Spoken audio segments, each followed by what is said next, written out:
Bine v-am regăsit la Totul despre flori! Astăzi intrăm direct în pâine. Avem un subiect pe care, sincer, aproape oricine a pus o sămânță în pământ l-a întâlnit la un moment dat. Așa că am pregătit acest ghid vizual super practic, dedicat exclusiv acelei probleme absolut frustrante.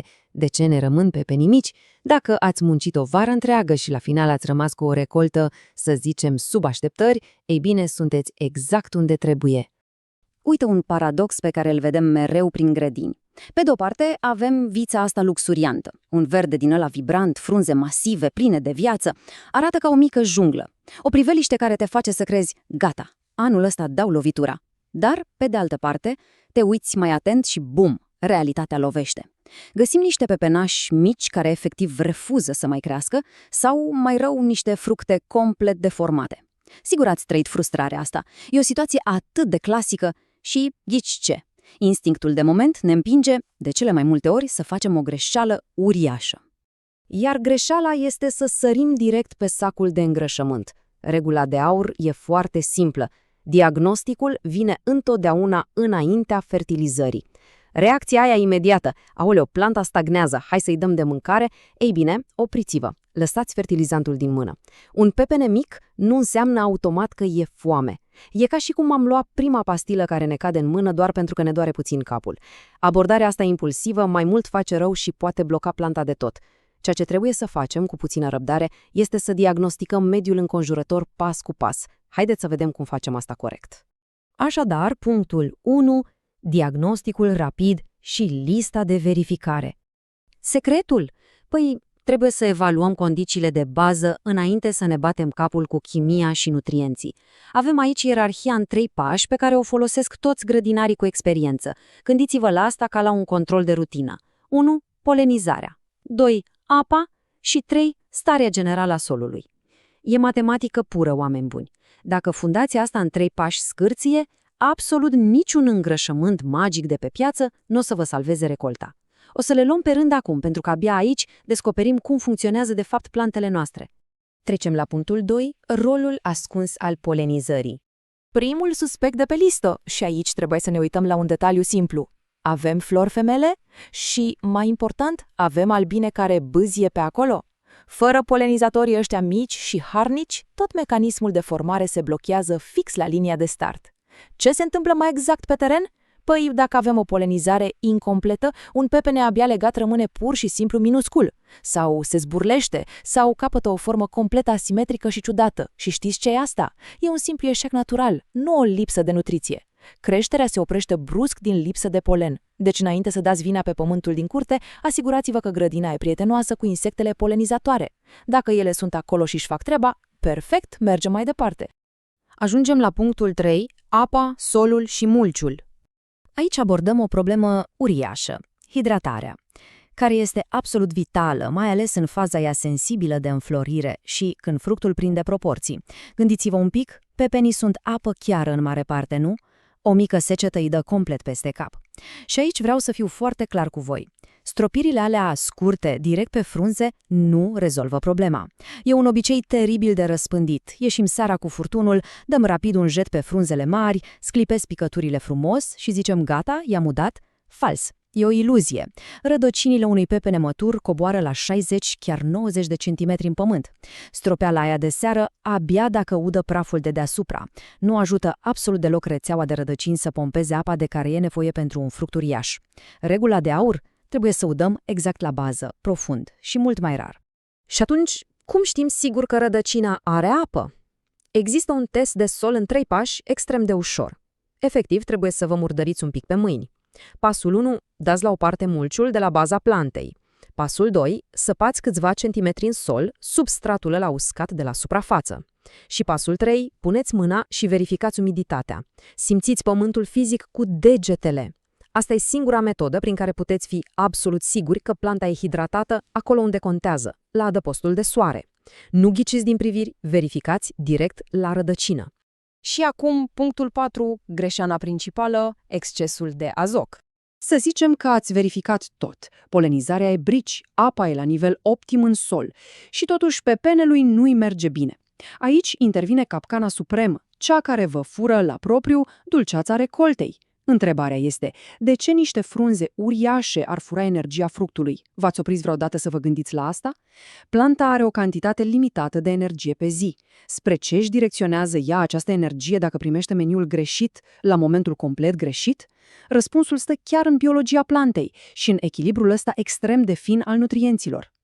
Uite cum stă treaba științific vorbind. Pe parcursul vieții plantei, nevoile se schimbă. În faza de creștere, azotul e cel mai bun prieten. E grozav și absolut necesar pentru a face o viță puternică și frunzele alea luxuriante, masive, panourile solare naturale ale plantei, practic. Dar, atenție, după ce leagă fructul, regulile jocului se schimbă la 180 de grade. Dacă tot pompați azot după ce apar florile și pepenașii mici, forțați planta să-și investească toată energia exclusiv în frunze. Ca reacție la acel azot, ea o să scoată frunze noi, din ce în ce mai mari, iar pepenele în sine o să fie lăsat să flămânzească. Vița dumneavoastră devine o fabrică de frunze super eficientă, abandonând aproape complet creșterea și dulceața fructului. Exact de aia vă treziți toamna cu niște vrejuri superbe, ireproșabile, care ascund niște pepeni pricăjiți cât o minge de tenis. Ăsta este marele secret ascuns la vedere. Gata, am demontat împreună cele mai frecvente erori și am ajuns exact la rădăcina chimică a problemei. Continuăm imediat cu partea cea mai importantă. Cum reducem azotul, când are sens potasiul și cum hrănim pepenele fără să-i stricăm gustul. Fără alte introduceri, reluăm analiza noastră exact de unde am rămas în prima parte. Intrăm direct într-o greșeală critică de fertilizare pe care am văzut-o de atâtea ori, și anume, aplicarea unei cantități prea mari de azot, fix în acel moment vulnerabil când planta ar trebui de fapt să-și concentreze absolut toată energia pe dezvoltarea fructului, nu a frunzelor. Așadar, prima secțiune de astăzi, capcana azotului în exces. Partea cu adevărat fascinantă, dar și extrem de frustrantă la această capcană este modul în care ne păcălește vizual. Privim grădina și vedem o viță de vie extrem de luxuriantă, cu frunze dese, de un verde închis absolut superb și zeci de lăstari noi. Ne gândim, perfect, planta este sănătoasă, dar dacă ne uităm mai atent și găsim surprinzător de puține fructe, ne confruntăm cu realitatea. Excesul de azot lucrează ca un sabotor complet ascuns, fură la propriu energia vitală destinată dezvoltării pepenelui și o pompează masiv într-o creștere vegetativă care este complet inutilă pentru recolta pe care o așteptăm. Mergem mai departe la partea a doua, adevărul despre rolul potasiului. Haideți să demontăm un mit comun chiar acum. Secretul stă în înțelegerea exactă a funcției sale. Punctul crucial este că potasiul funcționează ca o rețea logistică, o autostradă principală de transport a plantei. Vedeți, el nu creează zahărul în sine. În schimb, misiunea lui absolut vitală este să ia acel zahăr și să-l transporte exact acolo unde este nevoie de el. Fără acest proces eficace de transport, pur și simplu nu putem obține acei pepeni denși, grei, extrem de dulci și de cea mai înaltă calitate. Totuși, trebuie să fim realiști. Potasiul nu este o baghetă magică. Nu va repara niciodată o problemă de mediu sau niște deficiențe fizice severe din grădină. Vorbim aici despre o polenizare slabă, o perioadă cumplită de secetă, bori care au decimat deja frunzele sau un sol puternic compactat. Dacă fundația mediului de creștere suferă, adăugarea de potasiu în exces nu va salva recolta, sub nicio formă. Ceea ce ne duce direct la secțiunea a treia, reguli pentru fertilizarea corectă. Pentru că odată ce înțelegem ce fac acești nutrienți, trebuie să știm exact cum să-i aplicăm în siguranță. Totul se rezumă la 3 pași simpli, dar foarte stricți, care asigură că fertilizantul ajută planta, în loc să o ardă. Primul pas? Poate sună banal, dar citiți eticheta cu mare atenție. Al doilea pas, care este un detaliu practic esențial, păstrați întotdeauna o distanță prudentă. Niciodată nu lăsați granulele de îngrășământ să atingă sau să se lipească de tulpină. Și, regula de aur pe care nu trebuie să o încălcați sub nicio formă, nu turnați absolut niciodată soluții concentrate pe un sor complet uscat. E un șoc chimic pe care rădăcinile s-ar putea să nu îl suporte. Ajungem acum la partea a patra, solul, mulciul și frunzele. Mediul fizic este la fel de important ca nutrienții aplicați. Totul începe de la pământul pe care călcăm. Identificarea tipului specific de sol din grădină este primul și cel mai important pas pentru a înțelege cum circulă apa. Solul nisipos, de exemplu, este ca o sită, se drenează extrem de rapid și obligă la udări mai dese. Pe de altă parte, solul greu, argilos, este ca un burete, care reține umiditatea mult mai mult timp. Aici, dacă udarea nu se face cu multă prudență, riscăm pur și simplu să inundăm și să sufocăm rădăcinile. Și aici intervine o altă discuție interesantă. Mulciul este absolut fantastic pentru blocarea și menținerea umidității vitale în sol.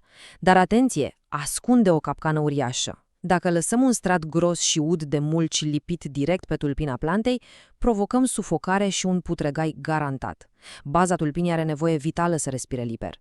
În același timp, trebuie să facem totul pentru a proteja frunzele. Ele sunt practic fabrica de zahăr a pepenelui. Fără frunze sănătoase, întregul proces de îndulcire se oprește instantaneu. Trecem la secțiunea a 5-a, care ne cere o schimbare de abordare, udarea înainte de coacere. Ne dorim cel mai dulce pepene posibil, nu-i așa?